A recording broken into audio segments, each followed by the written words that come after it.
Hi hello welcome to my channel friends. ಎಲ್ಲರೂ ಹೇಗಿದ್ದೀರಾ? ಎಲ್ಲರೂ ಚೆನ್ನಾಗಿದ್ದೀರಾ ಅಂದ್ಕೊಳ್ತಾ ಇವತ್ತಿನ ವ್ಲಾಗ್ನೂ ಕೂಡ ಸ್ಟಾರ್ಟ್ ಮಾಡ್ತಾ ಇದ್ದೀನಿ. ಇವತ್ತಿನ ವಿಡಿಯೋದಲ್ಲಿ ಏನಂತ ಅಂದರೆ, ಮನೇಲಿ ಹೆಣ್ಮಕ್ಳಿದ್ದಾರೆ, ಒಂದು ಹೌಸ್ ವೈಫ್ ಇದ್ದಾರೆ ಅಂತ ಅಂದರೆ ಅವ್ರಿಗೆ ಮನೆ ಕ್ಲೀನಾಗಿ ಇಟ್ಕೊಳ್ಳೋದೇ ಒಂಥರ ಟಾಸ್ಕ್ ಅಂತಲೇ ಹೇಳ್ಬೋದು. ಬೆಳಗ್ಗೆಯಿಂದ ಎಲ್ಲ ಚೆನ್ನಾಗಿ ಕ್ಲೀನ್ ಮಾಡಿರ್ತೀವಿ, ಬಟ್ ಮನೇಲಿ ಮಕ್ಕಳಿದ್ದಾರೆ ಅಂತ ಅಂದರೆ ನಾವು ಎಷ್ಟೇ ಕ್ಲೀನ್ ಮಾಡಿದ್ರೂ ಕೂಡ ಎಲ್ಲನೂ ಅರಗ್ತಾನೆ ಇರ್ತಾರೆ. ಪೇಪರ್ ಅರಗುವಂಥದ್ದಾಗಿರ್ಬೋದು, ಯಾವುದಾದ್ರೂ ಒಂದು ವಸ್ತುನ ತಗೊಂಡು ಆಟ ಆಡುವಂಥದ್ದಾಗಿರ್ಬೋದು. ಅಂದರೆ ನಾವು ಇಟ್ಟಿರೋ ಜಾಗದಲ್ಲಂತೂ ಇಟ್ಟಿರೋದಿಲ್ಲ ಅಲ್ವಾ. ಬೆಳಿಗ್ಗೆ ಎಲ್ಲ ಚೆನ್ನಾಗಿ ಕ್ಲೀನ್ ಮಾಡಿರ್ತೀವಿ, ಆದರೆ ಸಂಜೆ ಅಷ್ಟರಲ್ಲೆಲ್ಲ ಪುನಃ ಅದೇ ರೀತಿಯಾಗಿರುತ್ತೆ. ಇನ್ನಾಗ ಹಸ್ಬೆಂಡು ಕೆಲಸದಿಂದ ಬಂದ್ರಂತೂ ಮನೆಯೆಲ್ಲನೇ ಕ್ಲೀನೇ ಮಾಡಿಲ್ಲ ಅನ್ನುವಂಥದ್ದಾಗಿರ್ಬೋದು. ಇದೆಲ್ಲ ಕಾಮನು. ನಾವೆಷ್ಟೇ ಕ್ಲೀನ್ ಮಾಡಿದ್ರು ಕೂಡ ಮನೇಲಿ ಚಿಕ್ಕ ಮಕ್ಕಳಿದ್ದಾರೆ ಅಂತ ಅಂದರೆ ಪದೇ ಪದೇ ಅರಗುವಂಥದ್ದಾಗಿರ್ಬೋದು. ಇದೆಲ್ಲ ನಮಗೂ ಕ್ಲೀನ್ ಮಾಡಿ ಸಾಕಾಗ್ಬಿಟ್ಟಿರುತ್ತೆ. ಅದರಲ್ಲೂ ಮಾರ್ನಿಂಗ್ ಟೈಮ್ ಈ ರೀತಿ ನಾವು ಬೇಸಿಕ್ ಪ್ರಿಪ್ರೇಷನ್ನು ಒಂದಿಷ್ಟು ಕ್ಲೀನಿಂಗ್ ಮೆಥಡ್ನ ಫಾಲೋ ಮಾಡೋದ್ರಿಂದ ಇಡೀ ದಿನ ಮನೆ ಕ್ಲೀನಾಗಿರುತ್ತೆ. ಮನೆ ಕ್ಲೀನಾಗಿದೆ ಅಂದಾಗ ಎಷ್ಟು ಖುಷಿ ಕೊಡುತ್ತೆ ಅಂತ ಅಂದರೆ, ಅದರಲ್ಲೂ ಒಬ್ಬರು ಹೌಸ್ ವೈಫ್ಗಳಿಗಂತೂ ಮನೆ ಕ್ಲೀನಾಗಿದೆ, ಅಡುಗೆ ಮನೆ ಕ್ಲೀನಾಗಿದೆ, ಪಾತ್ರೆ ಎಲ್ಲ ತೊಳೆದಿದೆ, ಬಟ್ಟೆ ಎಲ್ಲ ಕ್ಲೀನಾಗಿದೆ, ಎಲ್ಲ ನೀಟಾಗಿ ಮಡ್ಚಿದ್ದೀವಿ ಅಂತ ಅಂದರೆ ಅದಕ್ಕಿಂತ ಖುಷಿ ಬೇರೆ ಏನು ಅನ್ಸೋದಿಲ್ಲ. ಒಂಥರ ಸಮಾಧಾನ. ಒಂದು 24 ಅವರ್ಸ್ ನಾವು ಬೆಳಗ್ಗೆಯಿಂದ ಸಂಜೆ ತನಕ ಮನೇಲೇ ಇರೋದ್ರಿಂದ, ಜಾಸ್ತಿ ಟೈಮು ನಾವು ಮನೇಲೇ ಸ್ಪೆಂಡ್ ಮಾಡೋದ್ರಿಂದ, ನಾವಿರುವಂಥ ಜಾಗ ಕ್ಲೀನಾಗಿದೆ ಅಂದಾಗ ಎಷ್ಟು ಖುಷಿ ಕೊಡುತ್ತೆ ಅಂತ ಅಂದರೆ, ಒಂದು ರೀತಿ ಅರ್ಧ ಟೆನ್ಷನ್ ಕಮ್ಮಿ ಅಂತಲೇ ಹೇಳ್ಬೋದು. ಫುಲ್ ಎಲ್ಲ ಕಸ ಎಲ್ಲ ಅರ್ಗಿದೆ, ಏನೂ ಕ್ಲೀನ್ ಮಾಡಿಲ್ಲ ಅಂದಾಗ ಒಂದು ರೀತಿ ಟೆನ್ಷನ್ ಜಾಸ್ತಿ ಆಗುವಂಥದ್ದಾಗಿರ್ಬೋದು, ಕೆಲಸ ಮುಗ್ದಿಲ್ಲ ಅನ್ನೋ ರೀತಿ ಬೇಗ ಬೇಗ ಮಾಡ್ಕೊಳ್ಳುವಂಥದ್ದಾಗಿರ್ಬೋದು. ಈ ರೀತಿ ಎಲ್ಲ ಸ್ಟಾರ್ಟ್ ಆಗಿಬಿಡುತ್ತೆ. ಎಲ್ಲ ನೀಟಾಗಿದೆ ಅಂತ ಅಂದರೆ ಒಂದು ರೀತಿ ಸಮಾಧಾನ. ಯಾರಾದರೂ ಬಂದರೂ ಕೂಡ ಏನೋ ಚೆನ್ನಾಗಿ ಟ್ರೀಟ್ ಮಾಡಿ ಕಳಿಸ್ಬೋದು ಅನ್ನೋ ಒಂದು ಪಾಸಿಟಿವ್ ಫೀಲ್ ಅಂತೂ ಬಂದೇ ಬರುತ್ತೆ. ಅದರಲ್ಲೂ ಬೆಳಗಿನ ಟೈಮ್ ಈ ರೀತಿ ಮಾಡ್ಕೊಳ್ಳೋದು ತುಂಬಾ ಒಳ್ಳೆಯದು. ನಾನು ಕೂಡ ಇದೇ ರೀತಿ ಮೆಥಡ್ನ ಫಾಲೋ ಮಾಡ್ತೀನಿ.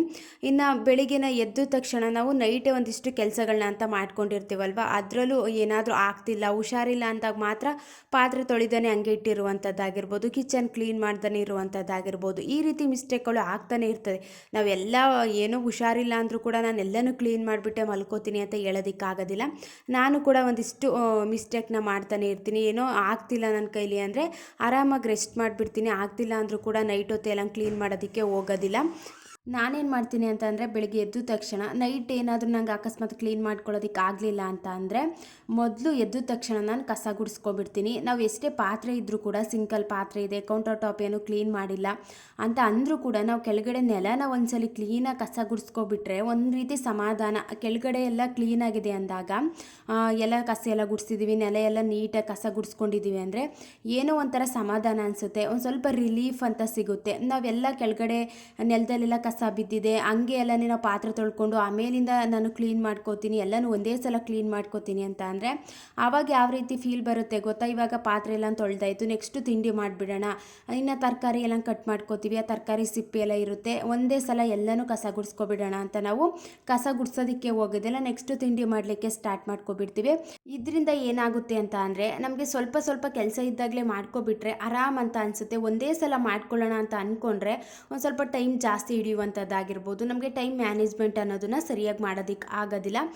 ಒಂದು ಸಲ ಒಂದು ಕೆಲಸ ಕಂಪ್ಲೀಟ್ ಆಯಿತು ಅಂತ ಅಂದರೆ ಒಂದು ಸ್ವಲ್ಪ ಸಮಾಧಾನ ಸಿಗುತ್ತೆ. ಇವಾಗ ತಿಂಡಿ ಮಾಡ್ಲಿಕ್ಕೆ ಸ್ಟಾರ್ಟ್ ಮಾಡ್ಕೊಬಿಡ್ತೀವ, ಇನ್ನು ಟೈಮ್ ಆಗೋಯ್ತು, ಎಲ್ಲರಿಗೂ ತಿಂಡಿ ಹಾಕೊಟ್ಬಿಡೋಣ, ಒಂದೇ ಸಲ ಕಸ ಗುಡಿಸ್ಕೊಳ್ಳೋಣ ಅಂತ ತಿಂಡಿ ಹಾಕ್ಲಿಕ್ಕೆ ಸ್ಟಾರ್ಟ್ ಮಾಡ್ಕೋತೀವಿ. ಇನ್ನು ಕಸ ಗುಡಿಸೋದು ಲಾಸ್ಟಲ್ಲಿ ಇಟ್ಕೋತೀವಿ.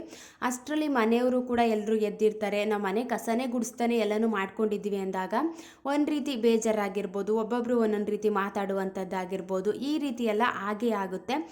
ಆದಷ್ಟು ನಾವು ಕಸ ಗುಡಿಸ್ಕೊಂಡು ನೆಕ್ಸ್ಟ್ ಬೇರೆ ಕೆಲಸ ಮಾಡುವಂಥದ್ದು ಕೂಡ ತುಂಬ ಇಂಪಾರ್ಟೆಂಟ್ ಆಗುತ್ತೆ. ನೆಕ್ಸ್ಟ್ ಏನು ಅಂತ ಅಂದರೆ, ಕಸ ಎಲ್ಲ ಗುಡಿಸ್ತು ಅಂತ ಅಂದಮೇಲೆ ನಾನೇನು ಮಾಡ್ತೀನಿ, ಅಡುಗೆ ಮನೆಯನ್ನು ಕ್ಲೀನ್ ಮಾಡ್ಕೊಳ್ಳೋದಕ್ಕೆ ಬಂದುಬಿಡ್ತೀನಿ. ನನಗೇನು ಅಂದರೆ, ಅಡುಗೆ ಮನೆ ನೀಟಾಗಿದೆ, ಪಾತ್ರೆ ಎಲ್ಲ ತೊಳೆದಿದೆ ಅಂತ ಅಂದರೆ ಸಖತ್ ಖುಷಿ ಆಗುತ್ತೆ. ನಾವು ಜಾಸ್ತಿ ಟೈಮ್ನ ಅಡುಗೆ ಮನೆಯಲ್ಲೇ ಸ್ಪೆಂಡ್ ಮಾಡ್ತೀವಿ. ಅದರಲ್ಲೂ ಎಲ್ಲೂ ಹೊರಗಡೆ ಕೆಲಸಕ್ಕೂ ಹೋಗದೇ ಇರುವಂಥ ಹೆಣ್ಮಕ್ಳು ಬೆಳಗ್ಗೆಯಿಂದ ಸಂಜೆ ತನಕ ಜಾಸ್ತಿ ಟೈಮ್ನ ಸ್ಪೆಂಡ್ ಮಾಡೋದೇ ಅಡುಗೆ ಮನೇಲಿ. ಅಡುಗೆ ಮನೆ ಚೆನ್ನಾಗಿದೆ ಅಂತ ಅಂದ್ಬಿಟ್ರೆ ಒಂದು ರೀತಿ ಪಾಸಿಟಿವ್ ವೈಬ್ ಬರುತ್ತೆ.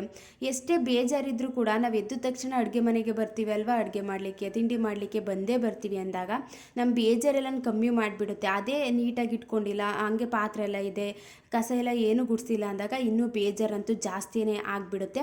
ಮತ್ತು ಅಡುಗೆ ಮನೇಲೆ ಜಾಸ್ತಿ ಕೆಲಸಗಳಿರುವಂಥದ್ದು. ಇವಾಗ ನಾವು ಪಾತ್ರೆನ ಜಾಸ್ತಿ ಯೂಸ್ ಮಾಡ್ತಾ ಇರ್ತೀವಿ, ಮತ್ತು ಯಾವಾಗಲೂ ಸಿಂಕಲ್ಲಿ ನೀರು ಆನಲ್ಲೇ ಇಟ್ಕೊಂಡಿರ್ತೀವಿ, ಪಾತ್ರೆ ತೊಳಿಲಿಕ್ಕಾಗಿರ್ಬೋದು, ಕ್ಲೀನ್ ಮಾಡಲಿಕ್ಕಾಗಿರ್ಬೋದು.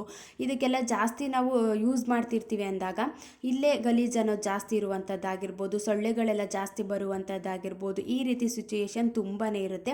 ಅಡುಗೆ ಮನೆಯೂ ಕೂಡ ಕ್ಲೀನ್ ಮಾಡ್ಕೊಂಡ್ವಿ ಅಂತ ಅಂದರೆ ಅಡುಗೆ ಮನೆಯೆಲ್ಲ ಕ್ಲೀನ್ ಆಯಿತು ಅಂದರೆ ನೆಕ್ಸ್ಟ್ ತಿಂಡಿ ಮಾಡಲಿಕ್ಕೂ ಕೂಡ ಸ್ಟಾರ್ಟ್ ಮಾಡ್ಕೋಬೋದು. ಇನ್ನು ನೆಕ್ಸ್ಟ್ ಏನು ಅಂತ ಅಂದರೆ ಬಾತ್ರೂಮ್ನ ಕ್ಲೀನ್ ಮಾಡ್ಕೊಳ್ಳುವಂಥದ್ದು ಕೂಡ ತುಂಬ ಇಂಪಾರ್ಟೆಂಟ್. ಆದಷ್ಟು ಮಾರ್ನಿಂಗ್ ಟೈಮಿಗೆ ಕ್ಲೀನ್ ಮಾಡ್ಕೊಳ್ಬೇಕು. ಇವಾಗ ಬೆಳಿಗ್ಗೆನೇ ಪೂಜೆ ಮಾಡ್ತೀವಿ ಅಂದಾಗ ಬೆಳಿಗ್ಗೆನೇ ಸ್ನಾನ ಮಾಡ್ತೀವಿ ಅಲ್ವಾ, ಸ್ನಾನ ಮಾಡುವಂಥ ಟೈಮಲ್ಲಿ ಎಲ್ಲ ನೀಟಾಗಿ ಕ್ಲೀನ್ ಮಾಡಿಕೊಂಡು ಅಲ್ಲೇ ಮುಗಿಸ್ಕೊಂಡು ಬರುವಂಥದ್ದಾಗಿರ್ಬೋದು. ವಾಶ್ರೂಮು ಕ್ಲೀನಾಗಿದೆ, ಒಂದು ರೀತಿ ಫ್ರ್ಯಾಗ್ರೆನ್ಸ್ ಎಲ್ಲ ಒಳ್ಳೆ ರೀತಿ ಸ್ಮೆಲ್ ಬರ್ತಿದೆ ಅಂದರೆ ತುಂಬ ಖುಷಿಯಾಗುತ್ತೆ. ಇವಾಗ ನಾವು ವಾಶ್ರೂಮ್ ಏನೂ ಕ್ಲೀನ್ ಮಾಡಿಲ್ಲ ಅಂತ ಅಂದರೆ ಒಂದು ರೀತಿ ಅದು ಕೂಡ ಅಷ್ಟು ಚೆನ್ನಾಗಿ ಅನಿಸಲ್ಲ, ಮನೆಗೂ ಕೂಡ ಅಷ್ಟು ಒಳ್ಳೇದಲ್ಲ ಅಲ್ವಾ. ಅದಕ್ಕೋಸ್ಕರ ಇನ್ನು ವಾಶ್ರೂಮ್ ಎಲ್ಲ ಕ್ಲೀನ್ ಮಾಡ್ಕೊಂಡ್ವಿ ಅಂತ ಅಂದರೆ ಆಲ್ ಎಲ್ಲ ಕ್ಲೀನ್ ಮಾಡ್ಕೊಳ್ಳುವಂಥದ್ದಾಗಿರ್ಬೋದು. ಬೆಳಗ್ಗೆ ನಮಗೆ ಯಾವ ರೀತಿ ಈಸಿ ಆಗುತ್ತೆ, ನಾವು ಎಷ್ಟು ಗಂಟೆಗೆ ಎದ್ದಿರ್ತೀವಿ ಅನ್ನೋದ್ರ ಮೇಲೂ ಡಿಪೆಂಡ್ ಆಗಿರುತ್ತೆ. ಇವಾಗ ಲೇಟಾಗಿ ಎದ್ದಿದ್ದೀವಿ ಅಂದಾಗ ನಾವು ಇಷ್ಟೆಲ್ಲ ಕ್ಲೀನ್ ಮಾಡೋದಕ್ಕೆ ಆಗೋದಿಲ್ಲ.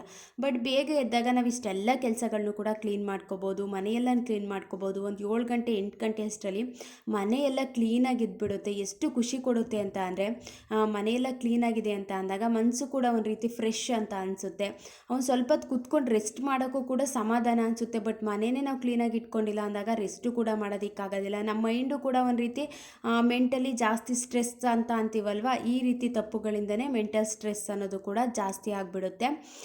ನೆಕ್ಸ್ಟ್ ಏನು ಅಂತ ಅಂದರೆ ಈ ರೀತಿ ಮಾರ್ನಿಂಗ್ ಟೈಮೇ ಮಾಡ್ಕೊಂಡ್ವಿ ಮತ್ತು ಯಾವ ವಸ್ತುಗಳನ್ನ ನಾವು ಎಲ್ಲಿ ತಗೊಂಡಿರ್ತೀವಿ ಅದೇ ಜಾಗದಲ್ಲಿ ಇಡುವಂಥದ್ದು ಕೂಡ ತುಂಬ ಒಳ್ಳೆಯದು.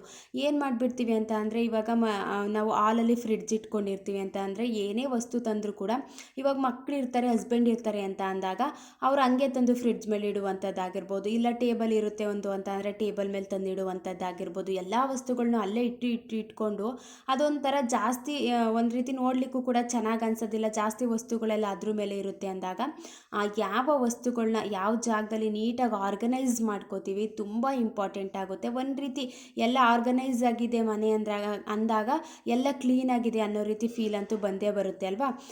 ಯಾವ ವಸ್ತುನ ತಗೊಂಡಿರ್ತೀವಿ ಅಡುಗೆ ಮನೇಲಿ ಆಗಿರ್ಬೋದು, ಇವಾಗ ಏನೋ ಒಂದು ಬಾಕ್ಸ್ನ ತಗೊಂಡಿರ್ತೀವಿ ಅದನ್ನು ಅದ್ರ ಜಾಗದಲ್ಲೇ ಇಡುವಂಥದ್ದಾಗಿರ್ಬೋದು. ಇದೆಲ್ಲ ನಾವು ಮೇಂಟೈನ್ ಮಾಡ್ಕೋತಾ ಹೋದಷ್ಟು, ಚಿಕ್ಕ ಪುಟ್ಟ ಟಿಪ್ಸ್ನ ಫಾಲೋ ಮಾಡ್ಕೋತಾ ಹೋದಷ್ಟು ಮನೆಯೂ ಕೂಡ ಕ್ಲೀನ್ ಆಗಿರುತ್ತೆ. ನಮಗೆ ಪದೇ ಪದೇ ಕ್ಲೀನ್ ಮಾಡಬೇಕು ಅನ್ನೋ ಅವಶ್ಯಕತೆ ಇರೋದಿಲ್ಲ. ಮಾರ್ನಿಂಗ್ ಟೈಮೇ ಇಷ್ಟೆಲ್ಲ ಕ್ಲೀನ್ ಆಗೋಯ್ತು ಅಂತ ಅಂದರೆ ಆರಾಮಾಗಿ ಬೆಳಗಿಂದ ಸಂಜೆ ತನಕ ಸ್ವಲ್ಪ ರಿಲೀಫ್ ಆಗಿ ನಾವು ದಿನಾನ ಕಳೀಲಿಕ್ಕೂ ಕೂಡ ಹೆಲ್ಪ್ ಆಗುತ್ತೆ. ಇನ್ನು ಪಾತ್ರೆ ಎಲ್ಲ ತೊಳ್ತಿದ್ದೀವಿ ಅಂದಾಗ ಸ್ವಲ್ಪ ಹೊತ್ತು ಸೋರ್ಲಿಕ್ಕೆ ನೀರೆಲ್ಲ ಸೋರ್ಕೋತು ಅಂತ ಅಂದರೆ ಅದನ್ನು ಕೂಡ ಸ್ಟ್ಯಾಂಡ್ಗಾಗಿ ಎತ್ತಿಡುವಂಥದ್ದಾಗಿರ್ಬೋದು. ಆಮೇಲಿಂದ ಮಾಡ್ಕೊಳ್ಳೋಣ ಅಂತ ಅಂದರೆ ಅದು ಒಂದು ರೀತಿ ಬೇಜಾರು, ಒಂದು ರೀತಿ ನಾವೇ ಒಂದು ರೀತಿ ಪೋಸ್ಟ್ಪೋನ್ ಮಾಡ್ದಂಗೆ ಆಗಿಬಿಡುತ್ತೆ. ಆಮೇಲಿಂದ ಅಂದ್ಕೊಂಡು ಯಾವ ಕೆಲಸನೂ ಕೂಡ ಕಂಪ್ಲೀಟ್ ಮಾಡೋದಕ್ಕೂ ಕೂಡ ಆಗೋದಿಲ್ಲ.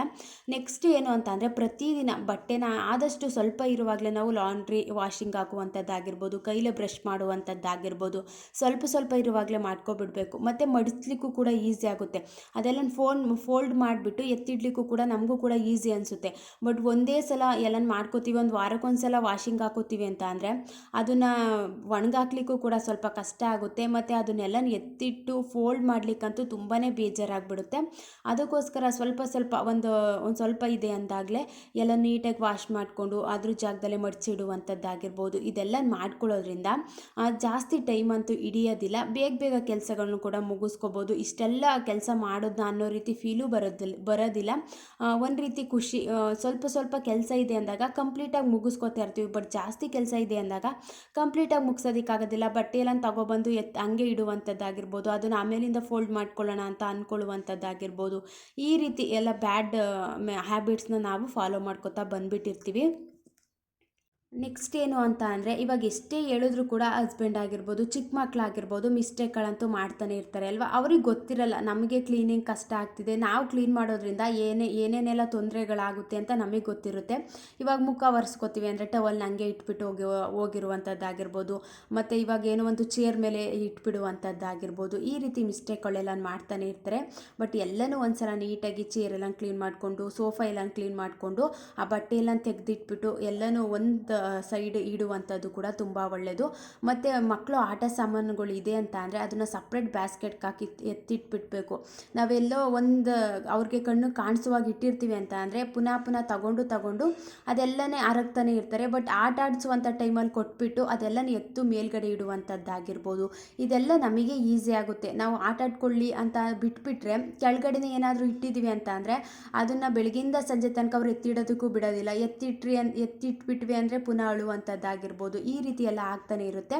ಒಂದು ಸೈಡು ಆಟ ಆಡೋ ತನಕ ಕೊಟ್ಬಿಟ್ಟು ಅದೆಲ್ಲ ಒಂದು ಸೈಡ್ ಎತ್ತಿಡುವಂಥದ್ದಾಗಿರ್ಬೋದು. ಮನೇಲಿ ಎಲ್ಲನೂ ಆಲ್ರೌಂಡರ್ ಆಗಿ ಒಂದು ಹೌಸ್ ವೈಫು ಮ್ಯಾನೇಜ್ ಮಾಡ್ತೀವಿ ಅಂತ ಅಂದರೆ ತುಂಬ ಕಷ್ಟ. ಅದನ್ನು ನಾವು ಯಾವ ರೀತಿ ಈಸಿ ಮಾಡಿಕೊಂಡು ಜಾಸ್ತಿ ಸ್ಟ್ರೆಸ್ನ ತಗೊಳ್ತಾನೆ ಒಂದು ರೀತಿ ಕೆಲಸನ ಮುಗಿಸ್ಕೋತೀವಿ ಅನ್ನೋದು ನಮ್ಮ ಮೇಲೆ ಡಿಪೆಂಡ್ ಆಗಿರುತ್ತೆ. ಇನ್ನು ಕಿಟಕಿ ಬಾಗಿಲುಗಳು ಇವಾಗಂತೂ ಬೇಸಿಗೆ ಇರೋದ್ರಿಂದ ಎಲ್ಲ ಧೂಳುಗಳು ಜಾಸ್ತಿ ಬರುವಂಥದ್ದಾಗಿರ್ಬೋದು. ಮತ್ತು ಇವೆಲ್ಲ ಕಾಮನ್ ಅಲ್ವಾ, ಬಿಸಿಲು ಟೈಮಲ್ಲಿ ಬೇಸಿಗೆ ಬಂದಿದೆ ಅಂದಾಗ ಧೂಳಂತೂ ಜಾಸ್ತಿ ಬಂದೇ ಬರುತ್ತೆ. ಆಗಾಗ್ಗೆ ಕಿಟಕಿ ಎಲ್ಲನೇ ಕ್ಲೀನ್ ಮಾಡ್ಕೊಳ್ಳುವಂಥದ್ದಾಗಿರ್ಬೋದು. ಇವಾಗ ಮಧ್ಯಾಹ್ನ ಟೈಮ್ ಸ್ವಲ್ಪ ಫ್ರೀ ಇರ್ತೀವಿ ಅಂದಾಗ ಕಿಟಕಿ ಬಾಗಿಲುಗಳೆಲ್ಲ ನೀಟಾಗಿ ಒರೆಸ್ಕೊಳ್ಳುವಂಥದ್ದಾಗಿರ್ಬೋದು.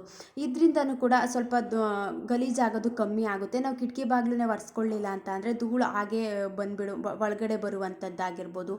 ಈ ರೀತಿ ತೊಂದರೆಗಳೆಲ್ಲ ಆಗ್ತಾನೆ ಇರುತ್ತೆ. ಇದನ್ನು ಫ್ರೀ ಇರುವಂಥ ಟೈಮಲ್ಲಿ ಮಾಡ್ಕೋಬೇಕು. ಈ ರೀತಿ ಆದಷ್ಟು ನಾವು ಬೆಳಗ್ಗೆ ಟೈಮೇ ಕೆಲಸಗಳನ್ನ ಮುಗಿಸ್ಕೊಳ್ಳೋದ್ರಿಂದ ಒಂದು ರೀತಿ ಆರಾಮ್ ಅಂತ ಅನಿಸುತ್ತೆ. ನಾವು ಬೆಳಗಿಂದ ಸಂಜೆ ತನಕ ಹಾಗೆ ಇದ್ಬಿಟ್ಟು ಸಂಜೆ ಟೈಮ್ ಮಾಡ್ಕೋತೀವಿ ಅಂತ ಅಂದ್ಕೊಂಡ್ರೆ ಕೆಲಸ ಜಾಸ್ತಿ ಅನಿಸುತ್ತೆ ಮತ್ತು ಬೇಗ ಕಂಪ್ಲೀಟ್ ಮಾಡೋದಕ್ಕೆ ಆಗ್ತಿರಲ್ಲ. ಮಧ್ಯಾಹ್ನ ಟೈಮ್ ಅಂತೂ ಸ್ವಲ್ಪ ಊಟ ಮಾಡಿಬಿಟ್ರಂತೂ ನಿದ್ದೆ ಬರುವಂಥದ್ದಾಗಿರ್ಬೋದು. ಈ ರೀತಿ ಮಿಸ್ಟೇಕ್ಗಳು ಆಗ್ತಾನೆ ಇರ್ತವೆ. ಒಂದು 90% ಕೆಲಸನ ಮಾರ್ನಿಂಗ್ ಟೈಮೇ ಮುಗಿಸ್ಕೊಳ್ಳೋದು ತುಂಬ ಹೆಲ್ಪ್ ಆಗುತ್ತೆ. Thank you. ನೆಕ್ಸ್ಟ್ ವ್ಲಾಗಲ್ಲಿ ಸಿಗ್ತೀನಿ.